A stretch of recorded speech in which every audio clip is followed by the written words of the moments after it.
na raw sila ng pagkain. Nakatutok si Rapi Tima.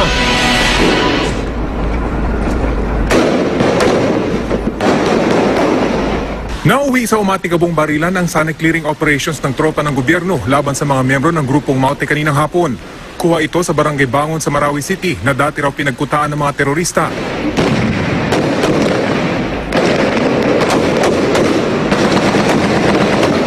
May mga nakapwestong sniper ang mga terorista sa matataas na gusali sa lugar.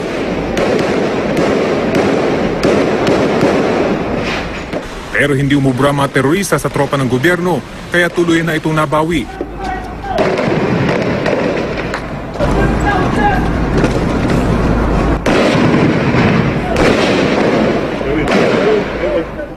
May mga naiwan pang watawat ng ISIS sa lugar. Kasabay na patuloy pa rin putukan ang paglikas ng mga residente. May ilang kilometro ang nilalakad para makalabas ng lungsod. Wala na raw kasi silang masakyan lalo't buhol-buhol pa ang traffic sa maraming lugar.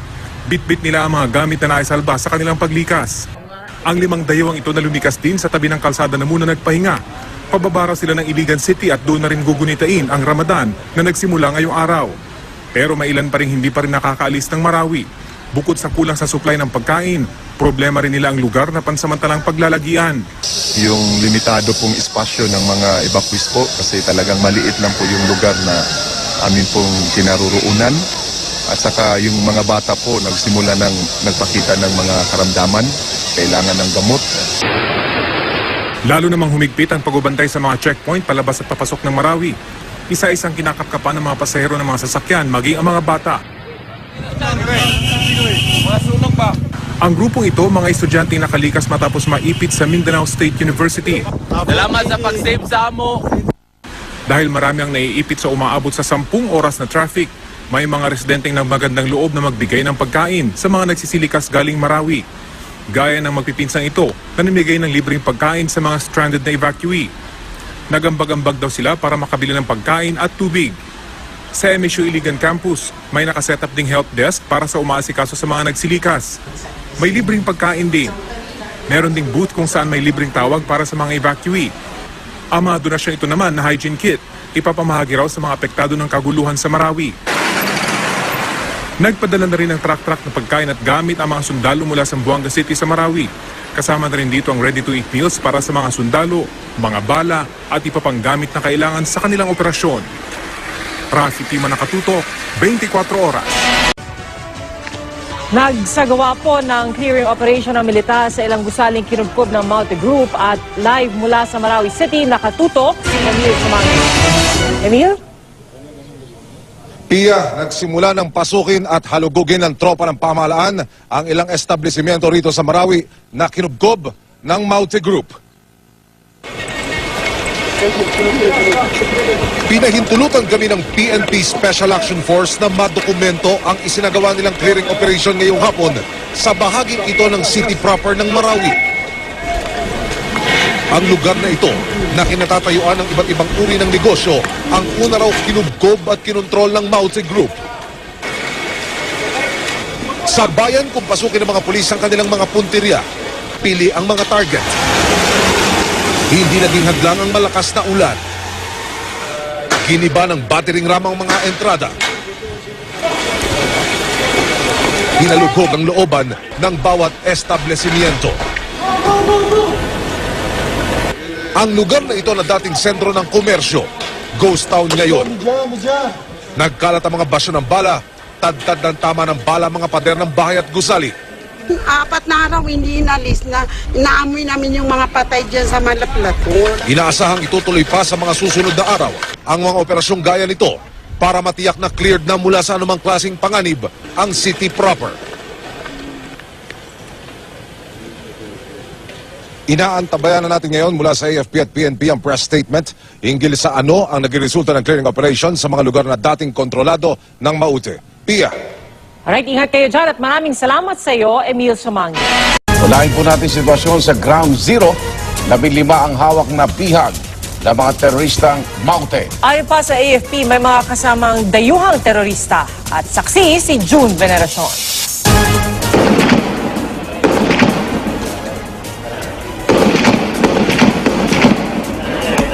Kahit mga armored vehicle na ang tumarget sa pwesto ng mga nagtatagong Mountie sniper sa Marawi. Manaka-naka pa rin gumaganti ang mga terorista. Pero ang ilang sniper, hindi umubra, kaya umatras. Naiwan pa ang isang watawat ng ISIS.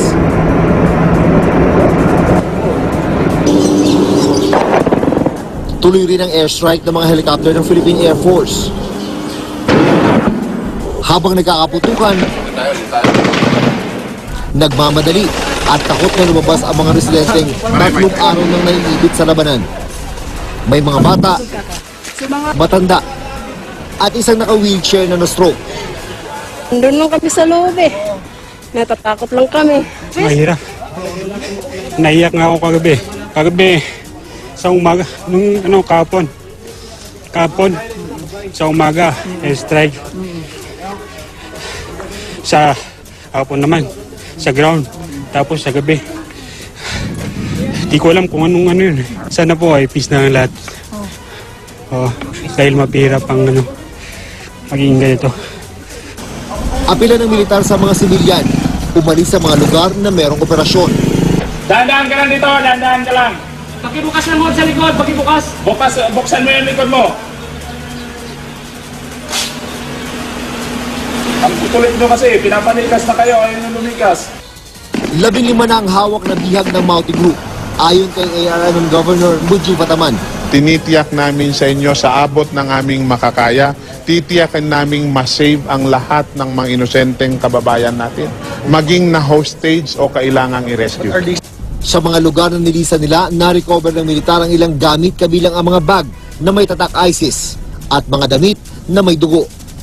Pero ang iniulat naming 9 na sibilyan na pinaulanan ng bala at ginapos itong Martes, hindi pa nare-recover base sa mga litratong kuha ngayon. Dahil sa labanan, wala pang kumukuha para makilala sana at maipagluksaman lang ng kanilang pamilya. Sa kabuuan, 55 na ang patay. May mga pinugutan din daw. One of whom was an officer who was assigned in the area and who was brutally killed by way of beheading. Mahigit 4 na po naman ang sugatan, kabilang ang ilang dinala sa Iligan City para gamutin. Kinumpirma rin ng AFP na may mga dayuhang kasama ang mga maute. There is a certain information that we received which confirmed the killing of 12 members of this group, and about half of that number are foreign terrorists. Malaysians, Indonesians, and one other, which I could not remember. Mula rito sa Marawi City, June Veneracion ang inyong saksi. Isiniwalat naman ng Pangulo na matagal na raw na makaugnay ang ilegal na droga at terorismo o yung tinatawagan na narco-terrorism. Sa pagharap niya sa mga sundalo sa Iligan kanina, sinabi ng Pangulo na noon pa man ay kasama na sa shabu business ang magkapatid na Abdullah at Omar Maute na siyang mga leader ng Maute Group. Bago pa man daw sila nagkaroon ng mga tagasunod ay nagtayo muna sila ng shabu lab sa Lanao. Police kasi ang Maute. They were policemen in Manila who got enamored with the money of Cebu, umuwi dito and established one of the biggest factories of Cebu in Lanao del Sur. Ang pera raw na kinita nila mula sa shabu business ang pinambili ng mga baril at iba pang armas. With the money that they got to fuel the movement, yun ang ginamit nila. And remember that itong mga baril nila, the arms in their hands, locally generated to. Samantala, sinabi naman ni Martial Law in Mindanao Administrator at Defense Secretary Delfin Lorenzana na noong nakaraang taon pa iniisip ng Pangulo na magdeklara ng martial law sa rehiyon. Dahil daw kasi ito sa panggugulo ng mga bandido at tauhan ng mga narco-politicians o mga politikong may kaugnayan sa iligal na droga. Itong martial law na to, matagal na kasing pinag-iisipan ito ni Presidente. Hindi naman ito biglaan na biglang mag-martial law. In fact, as early as October last year, nung nagpunta kami dyan sa butig, pinag-uusapan namin ito. Pero sa palagay namin noon, hindi naman kailangan mag-martial law. But what happened what happened to here in Marawi is actually the tipping point. Kasi nagtataas sila ng, it's actually a rebellion. Composed of the Maoti, mayroon silang a group, small ISIS people, na foreigners. At saka sumali na rin yung mga ano dyan yung mga armed goons ng mga narco-politics.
Amin. May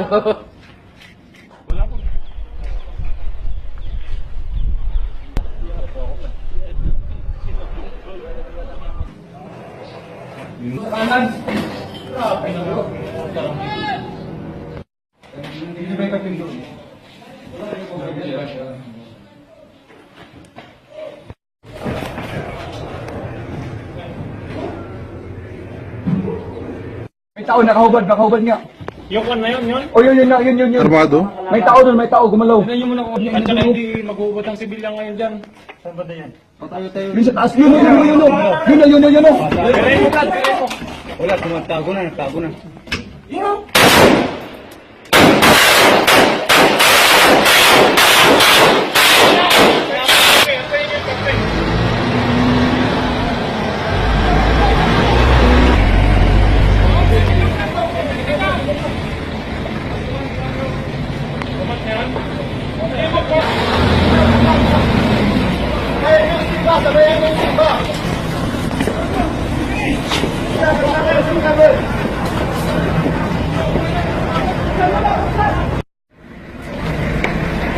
Kunin yun!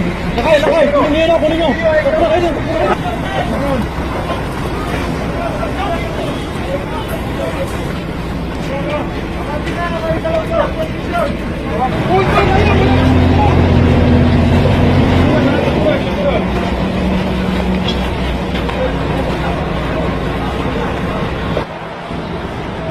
Erwin!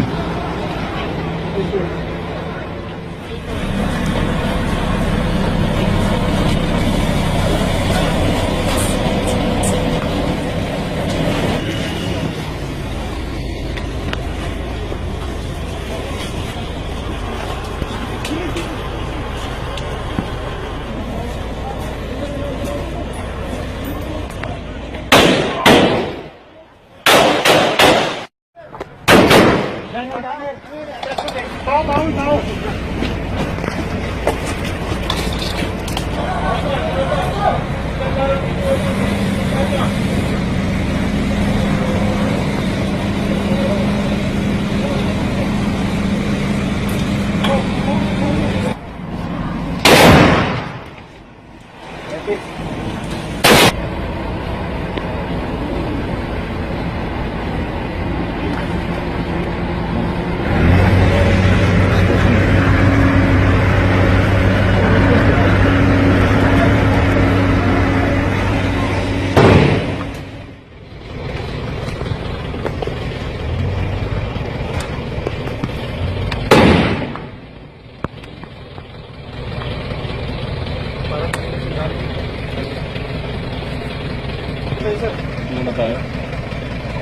Sa kanya yan, sir.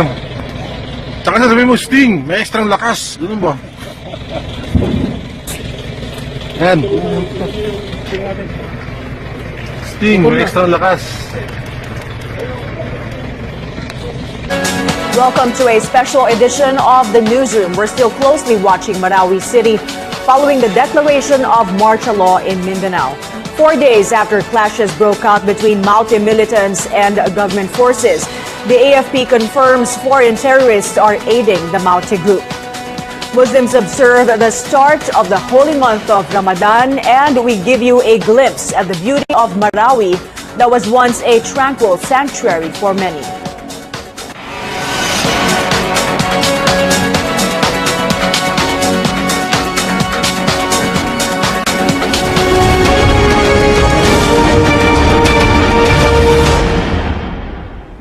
Thanks for joining us this morning. I'm Mai Rodriguez.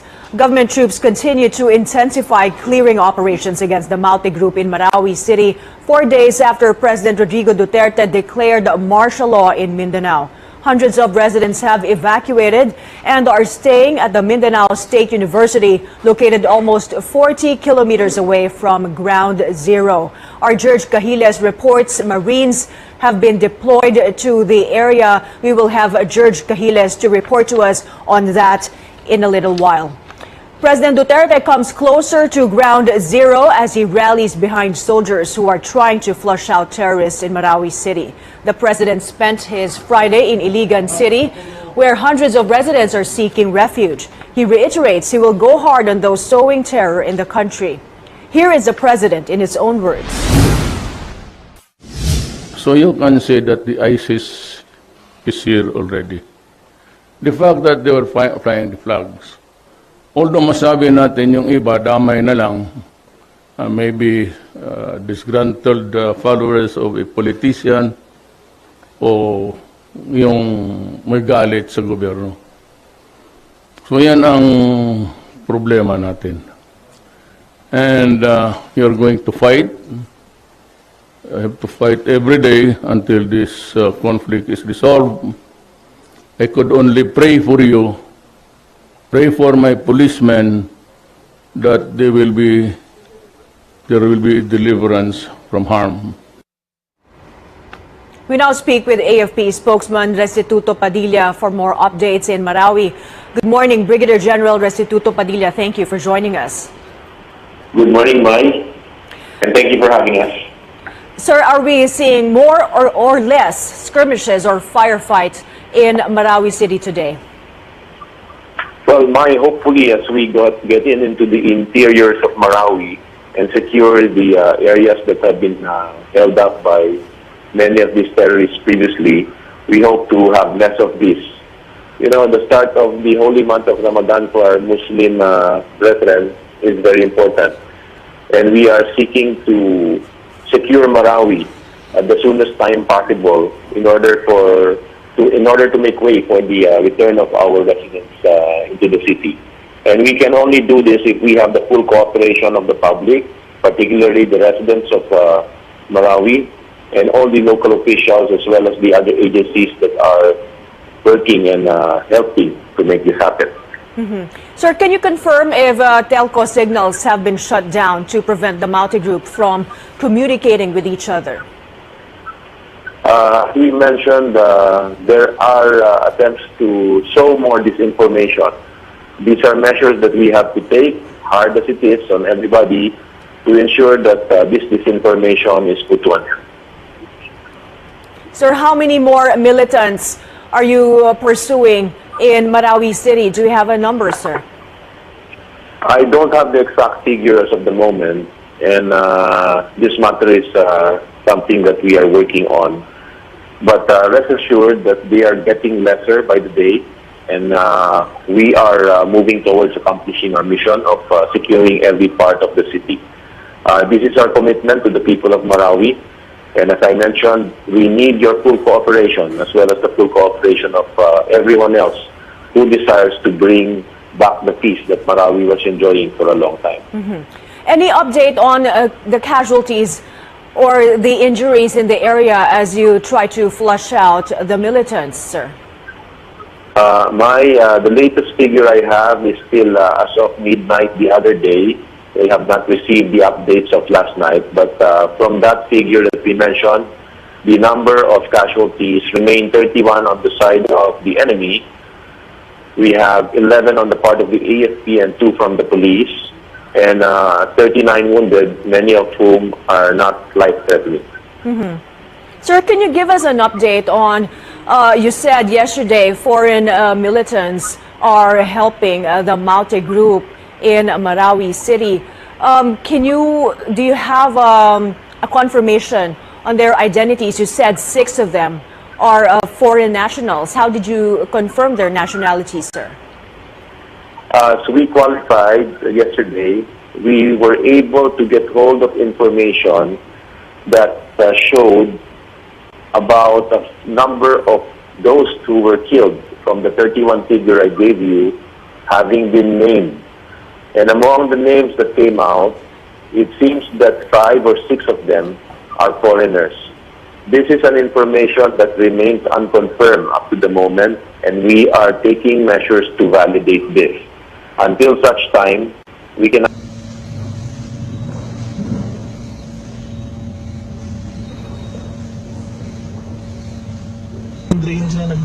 Nakita mo ba? Oo, nakita ko, sir. Huwag dyan na, mauti na yun dyan. Alam ko. Huwag masyadong lumapit, ha?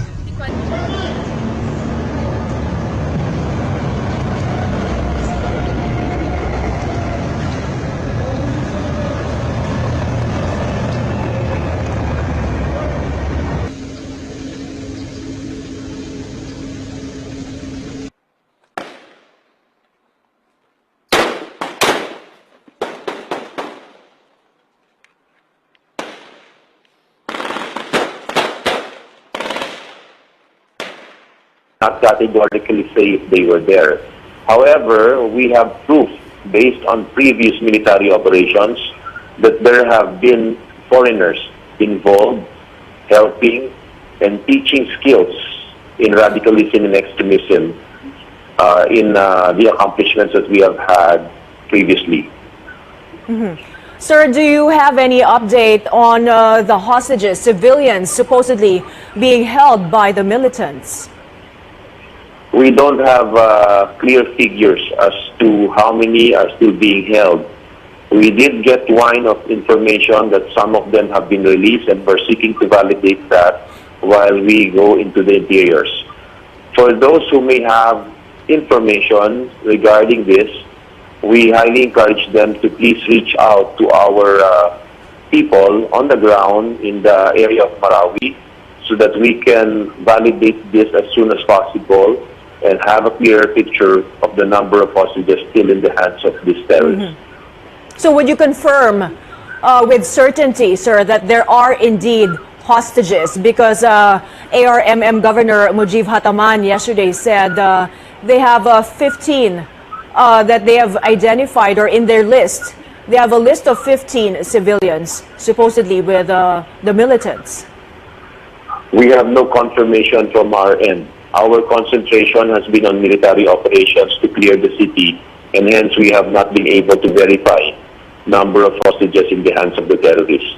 Again, our concentration is to clear the city of these elements, but request the help of our other agencies of government to ascertain that. So right now, sir, of course, they're trying to take control of Marawi City, and the violence is, for now, isolated in Marawi. Would you confirm that, sir? And how will the government prevent any spillover of this violence to other areas in Mindanao? The situation in Marawi has been contained. We are very much in control of many parts of the city already and trying to deal with the remnants. There are pockets of resistance, but they're getting lesser by the day. We hope to resolve this as soon as possible. We are trying and working hard to prevent any spillover from any of the elements that are within. But those that are without may continue to create diversionary activities that would drive or seek to drive the forces that are in Marawi. But we will not allow that. We have enough measures on the ground to deal with this. Sir, we have reports that Marines are being deployed to the Mindanao State University. Can you tell us more about that? For now, many are operational matters that I am not privy to open up to public. Let us keep it at that at the moment. Okay, we understand, sir. Thank you for taking our call today.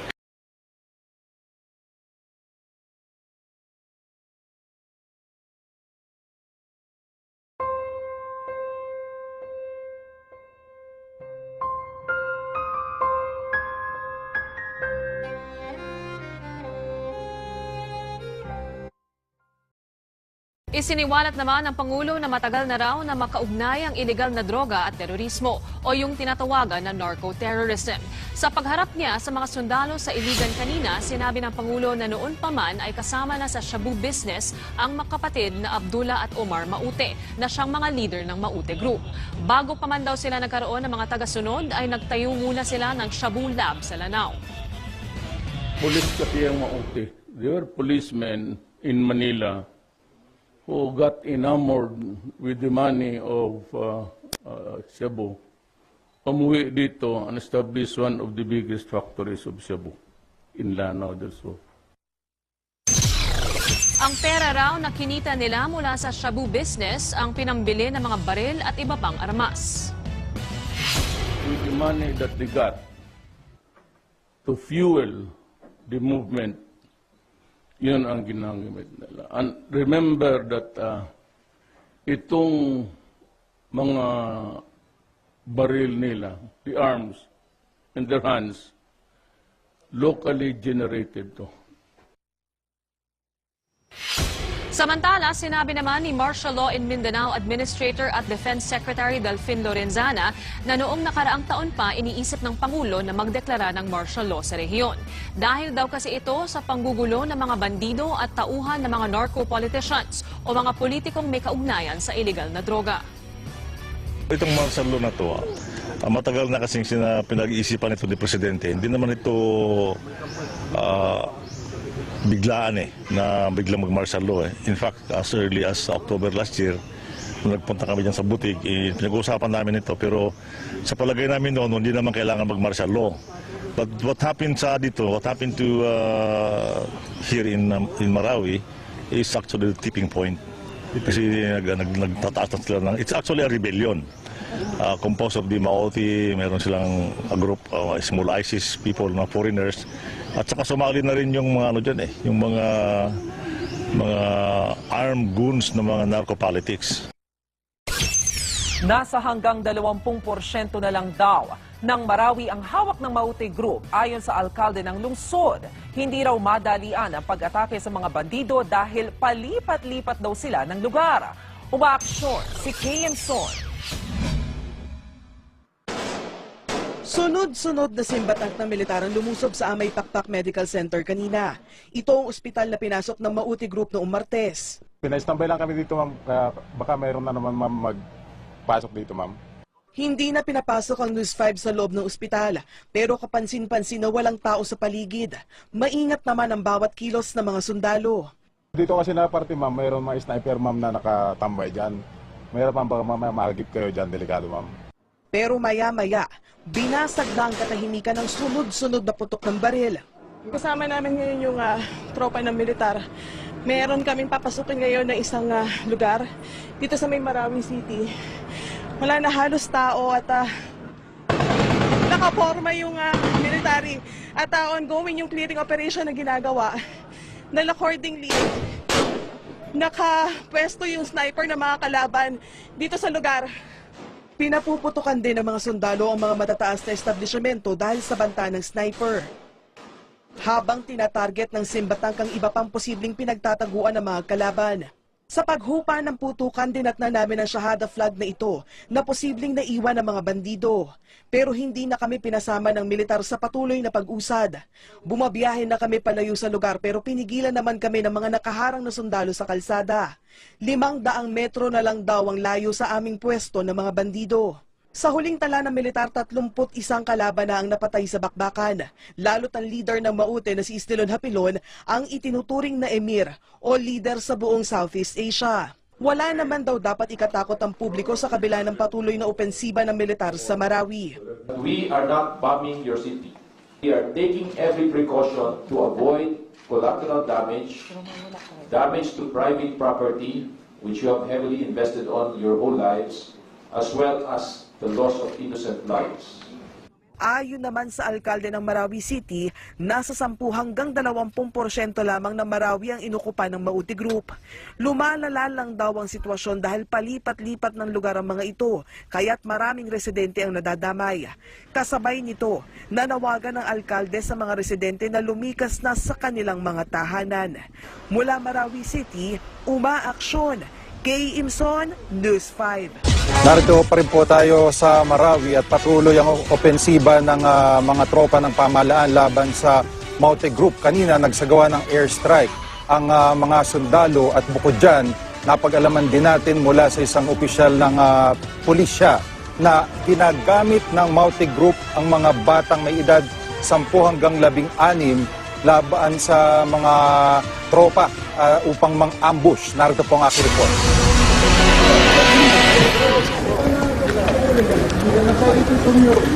Pinasok ng mga pulis ang bahaging ito ng poblasyon sa Marawi City. Sa lugar na ito, kabila ng mga gusali at siyang pangunahing pwesto ng Maute Group para mang-ambush. House to house at building by building ginagawang operation dito ng PNP South at sinisiguro nila na walang natitira o nakapagtagong miyembro ng Maute Group dito sa mga gusali at mga kabahayan sa loob mismo ng syudad.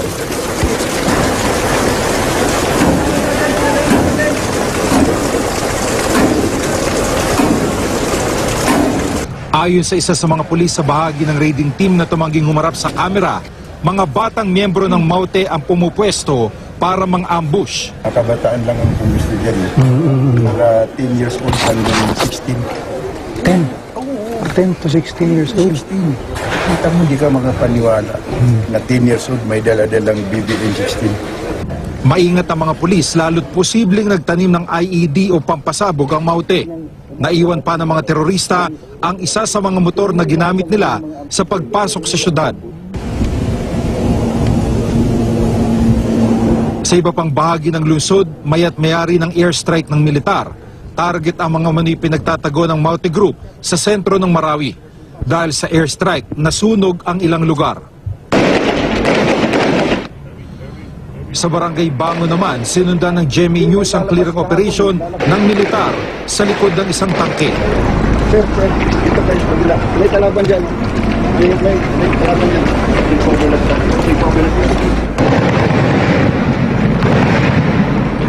Umalingaw-ngaw ang putok ng mga baril. Ang mga tangke, niratrat ang mga kalabang Maute.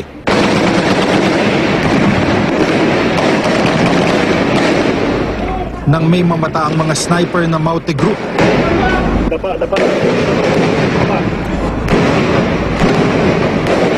Tinarget ng mga sundalo mga nakapwestong sniper ng Maute. Tumigil sa pag-usad ang mga sundalo nang makita ang watawat ng ISIS. Dahil sa walang humpay na barilan, 10 pamilya naglakad ng tinatayang 40 kilometro mula Marawi papuntang Iligan City. Ang ilan sa kanila, mga bata at sanggol. Walang oras na hindi umulan ng bala yung mga ISIS at saka mga sundalo. Kasi nasa gitna kami. 4 na sugatang sundalo naman ang isinugod sa Adventist Medical Center. Ang isa sa kanila, malubhang lagay. Sa isang pahayag, inalala ng Malacanang ang isang pulis at 2 sundalong nasawi sa unang araw ng bakbakan sa Marawi. Nagsagawa po ng clearing operation ng militar sa ilang gusaling kinubkob ng Maute Group at live mula sa Marawi City, nakatutok si Emil Sumangin. Emil? Pia, nagsimula ng pasukin at halugugin ng tropa ng pamahalaan ang ilang establishmento rito sa Marawi na kinubkob ng Maute Group. Pinahintulutan kami ng PNP Special Action Force na madokumento ang isinagawa nilang clearing operation ngayong hapon sa bahaging ito ng city proper ng Marawi.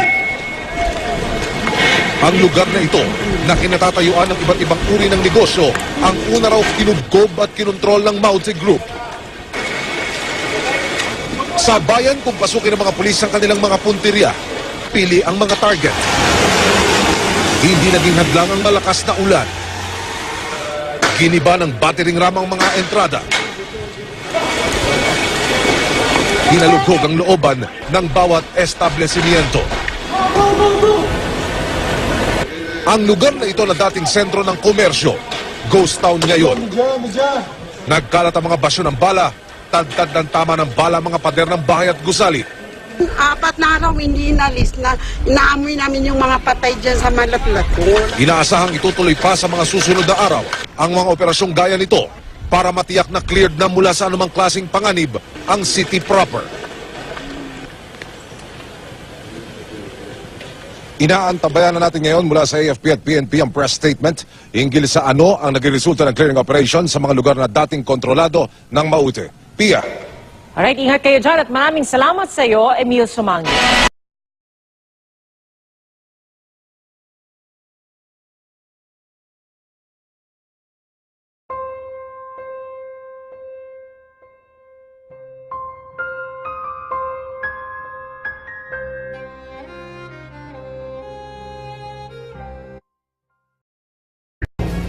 Magkasalungat ang pananaw ng dalawang dating pinuno ng bansa sa pagdeklara ni Pangulong Duterte sa martial law sa Mindanao. Ayon kay former President Joseph Estrada na dating nagdeklara ng all-out war laban sa MILF, tama ang naging hakbang ni Duterte. Dapat lang daw talagang pulbusin ang bandidong grupo na sumusubok sa Estado. Pabor din daw siya na isailalim sa batas militar ang Pilipinas kung kinakailangan. Bilib ako doon, matapang lalaki. We have only one flag. One armed force of the Philippines, period. Pwede ba may MILF, may MPA, wala ba yan? No.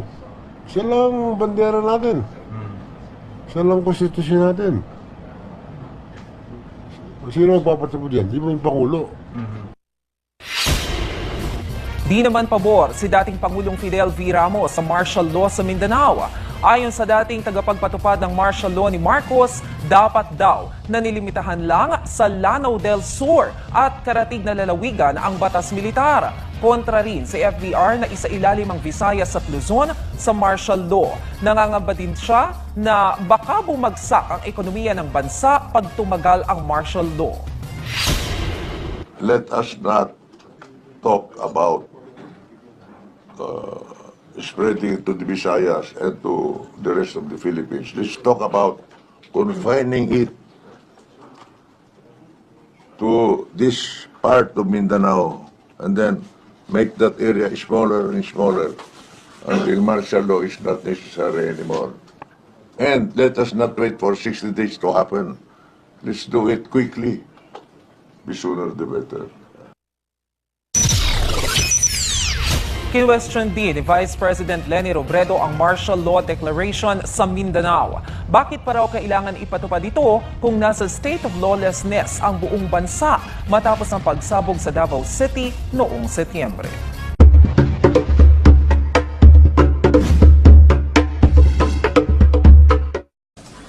Without any violation of human rights, ika nga nila. Let's see. Tignan natin kung mangyayari yan.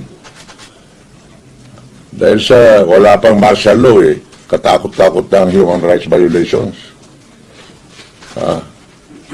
At saka, ang laki-laki, nakikibiyahe sa kay Pangulong Duterte. I'm talking about the delegations.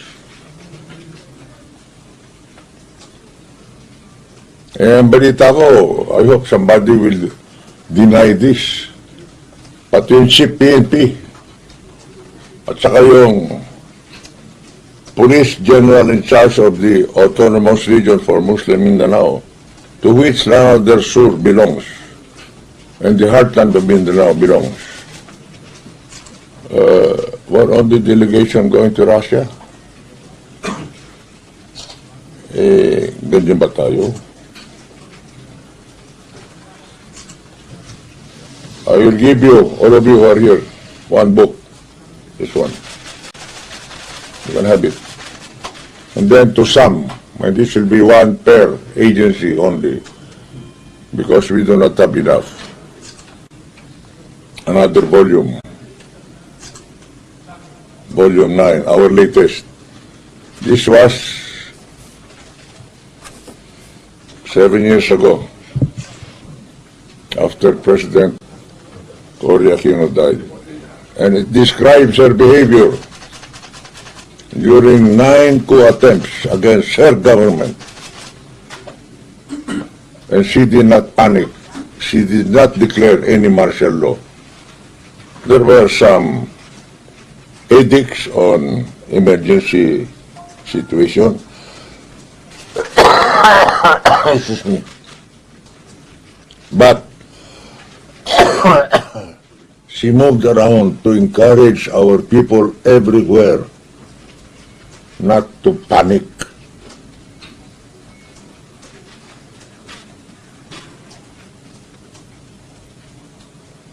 I did not call you here because I am panicking.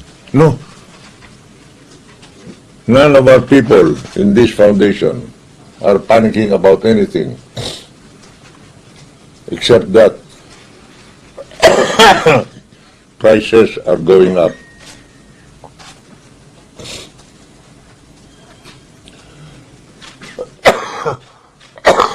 But they are starting to panic because of this talk about martial law in the Visayas.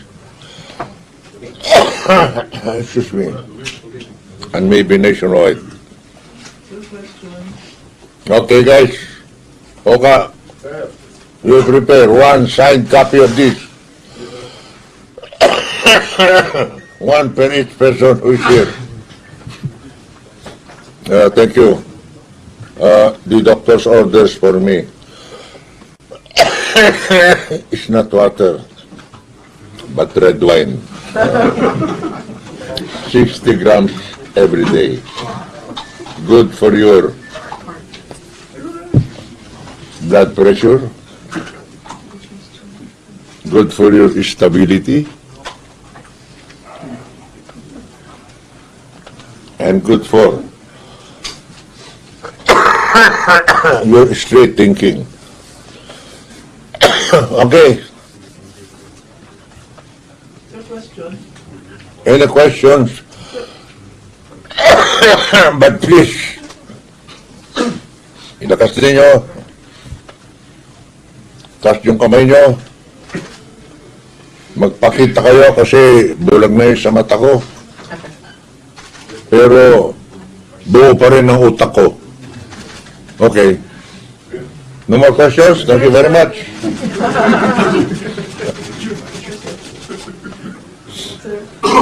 Dana Batna, GG Press. Why do you say the president is panicking? I am not saying the president is panicky. I am saying that some members in his delegation are making panicky statements. If it's true that he has said that martial law may be extended to the Visayas and even nationwide, then that is being panicky.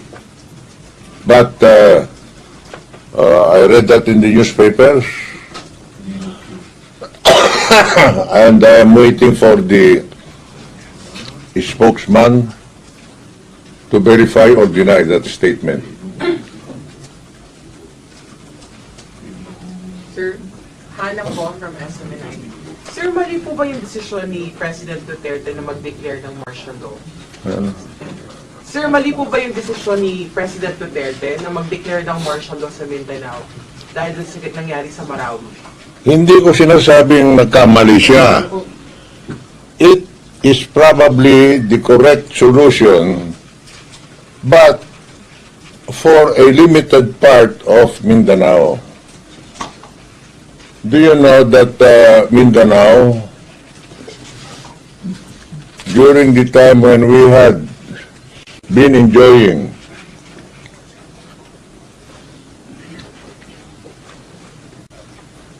the peace after the signing of the final peace agreement in September 1996, had a higher average gross domestic product than the country itself during my time. Ang gusto sabihin, napakalaki ang potensyal ng Mindanao. Kaya ating kinabit yan on my initiative back in 93 to a sub-regional economic zone called BIMP-Yaga, Brunei, Indonesia, Malaysia, Philippines. And that grouping has proven its worth in terms of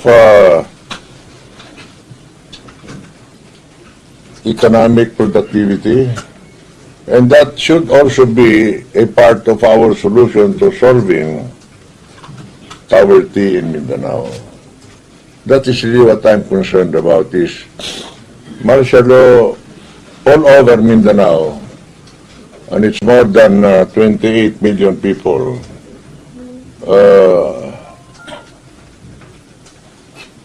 May be proper in the eyes of the administration, but there are enough peaceful areas there that do not need to be subjected to martial law or martial rule. Of course, martial law is like water flowing over a table. You cannot stop it. If there is really widespread violence, it has to prevail over the area.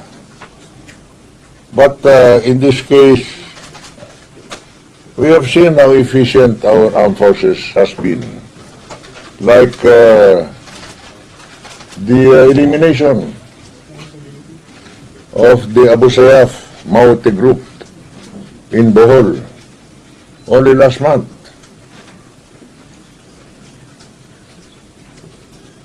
I just hope that the combination of the AFP and the PNP plus our local government officials down to the Kagawad, who is supposed to be an intelligence asset, will be effective enough under the proper leadership of our elected leaders, so that this martial law in Mindanao can be terminated as early as possible, with no more violence of this nature after that. Okay? Mr. President, sir. Mr. President, Ate mo na. question. Saka, Nandito po. sino mas matanda sa inyo? Dito po. Melo Acuña from China Radio International, Mr. President. I'm sorry, I cannot hear you. Come closer, please.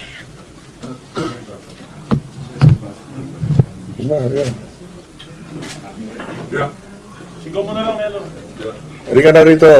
Magpakita rito. Makiusap ka dyan. Sino po, madilis yan. Doon at pane. Dito ka. Para makita kita at mawala ka ng picture. Doon at panik.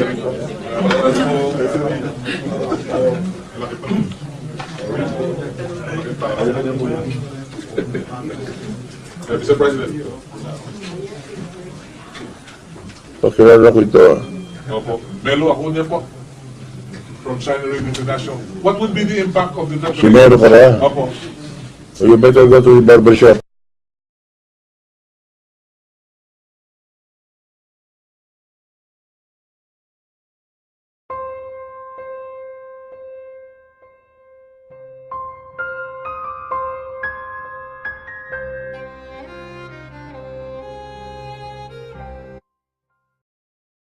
Bumisita si Pangulong Duterte sa mga sugatang sundalo mula sa bakbakan sa Marawi. Sinaluduhan ni Duterte at pinarangalan ang bawat sugatang sundalo sa Adventist Medical Center sa Iligan City. Bukod sa financial assistance, may dagdag pang regalo ang Pangulo sa mga sundalo. Ang isa sa mga sundalo na si Corporal Joel Albeza na tinamaan ng granada sa iba't ibang bahagi ng muka at katawan, hindi raw maipaliwanag ang tuwa ng makaharap ang Pangulo. Bukod sa mga sugatan, bumisita rin si Pangulong Duterte sa punerarya kung saan nakaburol ang mga nasawi sa bakbakan sa Marawi. Kabilang dyan si Sergeant Marlon Baldovino, Private First Class Elmer Bueno at ang sibilyan na si Alan Descallar. Nagbigay rin ang Pangulo ng tulong sa mga namatayan.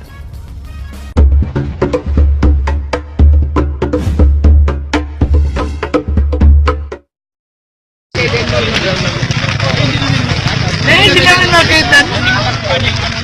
Di dalungan nila. Hindi mo maksipo ka.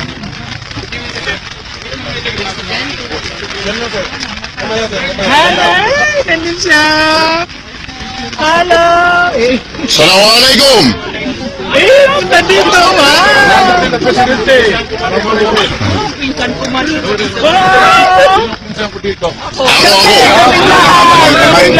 Board member ng Lanao Dito. Kamay. MRR di Pinampi. Kamay. Thank you. Thank you. Kamay lang po. Kamay lang. Allow oppression against the Mahal namin ang president. Okay. Mahal namin kayo po. Mr. President. Thank you natin po.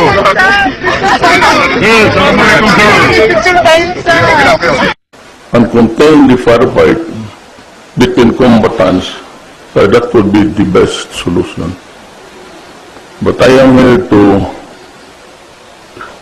say to you, fight, and I will pray for you, and I will answer for everything. Huwag na kayong mag-alaala. During martial law, your commanders, you can arrest any person, search any house, wala nang warrant. Kagaya noon, aso lang. It could be signed by Jalanyo. He's supposed to retire next week, pero I have extended his tour of duty to 6 months. Sino yung papalit kanya, another 6 months, then we shall try to correct it maybe 4 years after. Para hindi rin ma-deprive yung masunod, hindi kakainin yung kanya. What I do not change horses midstream. So as is lang muna tayo. Let us concentrate on this problem, solve it, and try to correct the organizational aberration in due time. In the meantime, fight for the country. Ako, kung maaari lang, kung pwede lang rin ako makisali sa inyo, sasali ako. Kaya lang, ang 1 kilometro sa akin, wala na. Limang araw na walang tsuk-tsak yan kasi wala na, inuti. Naglabasan ang luma, pati arthritis. Kung nabata lang ako ng presidente, sasali ako sa inyo. Yung gusto ko yung baril-barilan eh. But it's late in the day. I'm a leader. I'm supposed to show the way. Pero kung saan ninyo ako gusto, ipatawag ninyo, tawagan mo yan si Mayor, papuntahin mo dito. Pupunta ako. Huwag kayo mag-alala. Sasamahan ko kayo. I will, if you go down, I go down. But for this Marcelo, and the consequences of Marcelo, and the ramifications of Marcelo, I, and I alone, would be responsible. Trabaho lang kayo. Wala. Ako lang magpakulong sa inyo. Pag naka-rape ka ng 3, aminin ko na akin yun. Pag nag-asawa ka ng pang-4, at ang bugbugin na ng ito si Dilbino. Naabutan when I was mayor many years ago sa Davao. Si Secretary Lorenzana was, he brought in the 2nd Ranger sa Davao. Yan sa kampo na. So we became friends. So was his successor, si Colonel Ariola, but he was killed by the NPAs in Laguna. They say, I don't know, but palagay ko siya, anong nangyari. Lahat ng dumaan sa Davao, kilala ko. And they're all good men. Really, was my PSG. Was the group Kaya nga, sabi ko sa kanya, go into the service para may ano kayo. Wala kayong silbi ng ano. Kasi ako, kung akong sundalo, ayaw ko magpasahin ng opisina. Mamatay ka lang dyan. So, that is how it is. In a war, but there is always a time for everything. A time to be rich, time to have plenty of money, a time of want, a time for birthdays, and a time of gaiety, a time for sorrow. A time to be enemies, but there is always a time to be friends. Ganon ang buhay. A time to be born, and a time to die. Ganon lang ang istorya talaga sa buhay. If you have the Bible in your hands, read Ecclesiastes 3. Ecclesiastes 3. Yan lang ang page na binabasa ko sa Biblia. You know why? Kung may problema ka sa mundong ito, baski basahin mo. Sabihin sa Biblia, lahat dito may panahon. Kung umiiyak ka ngayon, sabihin sa'yo, panahon mong umiyak ka. Ba't ay may panahon ka rin, natatawa ka. Ano panahon to be young, and a time to be old. A time to be strong. At kaya ko ngayon, maraming rheuma, arthritis. Gusto ko mang sumali sa inyo ng labanan, hanggang pasakay-sakay na lang. So there is a time for everything. This is a time for victory. We will not lose it. How can we lose it? We have everything. Wala kayong problema. I will take care of you. Masugatan ka, magarasan yung paa mo. You have a hospital na modernized na. I bought all the equipments. I built you a new building. Yung luma ninyo dyan sa medical center, sabi ko, do not use that. You rehabilitate. I'll build you a better one. So, wala kayong dapat talagaan. And you can use, I do not use my presidential plane. Binigay ko na yan sa armed forces, pati sa police, for your use. And if there is any emergency that you should be brought to Manila for medical attention, gamitin ninyo. Inyo na yan. Ako mag-commercial. Minsan ako makahingi ng maliliit na, but papalit-palit ako. Yung lahat ng eroplano sa gobyerno is at your disposal. Gusto ninyo kargahan ng tao for the wounded to be transported. And you have the best medical equipments available. Binili ko na. Nandun. So walang rason na matalo tayo dito. Talagang panalo tayo. Panahon sa panalo to eh. And we will overcome and we will win. Right? Yes, sir! Sige. Ingat na. Iligan City, President Rodrigo Duterte there in the Army's 2nd Mechanized Infantry Brigade.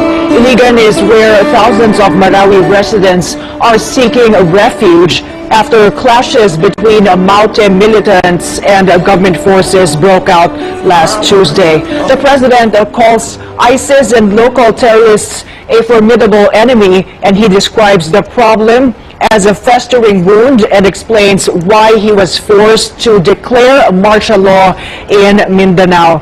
The president also says ISIS is already here, and his order to troops: kill those who don't lay down arms. The president assured his full support to our troops in their efforts to flush out the terrorists. Earlier today, the military has confirmed, or the AFP has confirmed that foreign terrorists were among those killed in the ongoing siege in Marawi City. Armed Forces spokesperson Restituto Padilla said at least 31 militants have been killed so far, and about 6 of those who were killed were Malaysians and Indonesians. Padilla said in a press briefing today there are certain foreign elements aiding the Maute terrorists in skills related to terrorism, primarily bomb making. Solicitor General Jose Calida also said that jihadists or foreign jihadists were among those fighting the Philippine Army in Mindanao, and he said local terrorists or the Maute group and the Islamic State wanted to create an ISIS province in Mindanao. The president said martial law would mean checkpoints and arrests and searches without warrant, and it would go on for as long as necessary. He cut short his trip to Russia because of the violence in Marawi City, and he said upon his return he would consider some security measures in the Visayas to facilitate arrests, and he could even declare martial law nationwide, which of course set off some critics who voiced their concerns about a possible expanded coverage of martial law. Just an update on the military operations against local terrorists in Marawi City. On Thursday, the government deployed attack helicopters and special forces to drive out the gunmen from Marawi City, but the AFP assures the locals the military is only conducting surgical airstrikes to avoid civilian deaths and damage to property. AFP spokesperson Restituto Padilla also said efforts to rescue stranded residents continue. Thousands of civilians have fled the fighting in Marawi as government troops pursue Maute militants who took over large parts of the city on Tuesday. Soldiers and police forces have set up checkpoints in and out of Marawi as civilians fled in droves, and local officials now describe Marawi